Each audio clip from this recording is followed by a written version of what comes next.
trying something a bit different from my usual videos. As you can probably tell from my other speed paints on my channel, I'm a huge fan of Critical Role, and it shouldn't be a surprise that I love playing Dungeons & Dragons myself. About a year ago, a handful of people at my weekly game night decided to start our own game using the Mines of Phandelver adventure for our setting. Our group started off with 4 players and our Dungeon Master, with 1 other player joining us later. We recently finished this particular adventure, and I decided to do this illustration to commemorate it.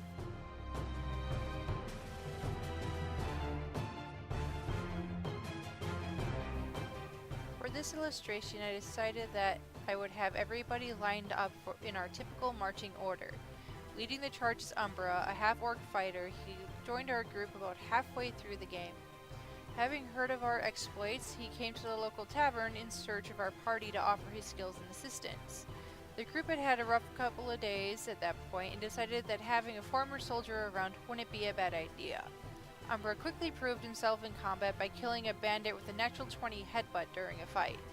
However, his brash and headstrong personality tended to cause tension between him and the other party members, namely Sevelus and Fortu.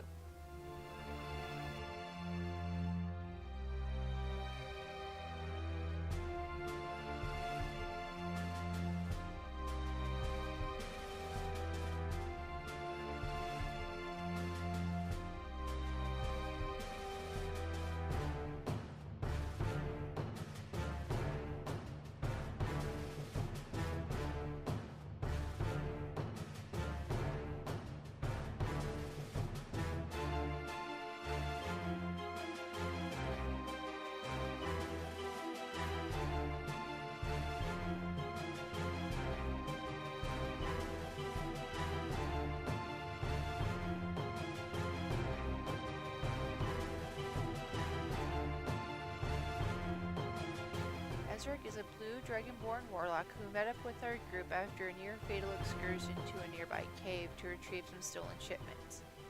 Ezric is the second character drafted by one of the original players of the group since our first session basically ended in a total party kill. Our DM was kind enough to have us survive, but we lost our cleric in the fray, which was the player's decision. Ezric is fairly knowledgeable and uses his owl familiar to scout ahead and uses detect magic to keep an eye out for trouble. He ended up joining the Harpers after a quest involving a banshee and a book a priestess was looking for. In one encounter, his nat 20 Eldritch Blast killed an Azoth, and I out of character referred to him as Dragonborn Z.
Pack is Aurora, but you can call her Rory. Rory is my character, and she's a half-elf bard who grew up in a traveling circus and decided to branch off on her own adventure as a means to get over her social anxiety and to come into her own. She dances rather than sings and uses her ribbons to channel her magic. She tends to be the mediator of the group and prefers to talk her way out of conflict rather than fight. This came in handy when we had to venture to a banshee's hut in search of a book she was rumored to have information on. There were some intense rolls, but I managed to get the information we needed without having to fight. After the loss of our cleric in the first session, Rory took the spot on the team as the main healer, though she does get to cast the occasional Thunder Wave, which knocked out 8 zombies with 1 strike in one particular encounter. She joined the Harpers alongside Azarek having been the reason why they didn't have to fight the Banshee. Gotta love that +4 charisma modifier.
Bortu is a tiefling monk who is also one of the original player characters alongside Rory and Sevelis. She comes from a monastery where she was trained and used as an assassin. Bortu had a close friendship with our fallen cleric, seeking atonement for her past actions upon leaving her monastery. She and Rory became fast friends after Rory swam after her to save her from drowning when we were hit with a flood of water. There was one fight when Rory was taken by surprise and knocked unconscious by a grit that really shook Bortu, since it was the first time in a while that Rory had been knocked unconscious, which led to Bortu throwing a goblin into a fire after it had stabbed Rory during a fight. My favorite part about designing Bortu is that nothing had to match, since she is still figuring out how to express herself. She wears anything and everything that she thinks looks nice. Rory has stated on several occasions they're going shopping once they return to Neverwinter. Bortu ended up joining the Order of the Gauntlet after we took out a small fraction of the Red Brands.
The final player character is Sevelis, the Wood Elf Ranger. He's a bit of a jerk and tends to cause fights more often than not. He's not the best ranger, having been caught in traps he was searching for, and starting out with a sling and ball bearings because he was cheap. He did eventually get a longbow after our near total party kill. During one part of our adventure, our group was traveling north for a quest and decided to hide from a wandering ogre since most of our encounters weren't going all that smoothly. And rather than hide and let the ogre pass, Sevelis shot it in the back of the head and caused a fight, which we luckily made it through. He has been a major part of the team despite his shortcomings, being able to do some minor healing and attack from a distance. He has two animal companions, Saria, the winged serpent, and Fane, the field mouse. Both have been used for scouting on various occasions, but Saria is more often used in combat with her poison bite. Since Saria joined the group, Fane hangs out with Rory more often, and I don't blame him.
person of our game, our Dungeon Master.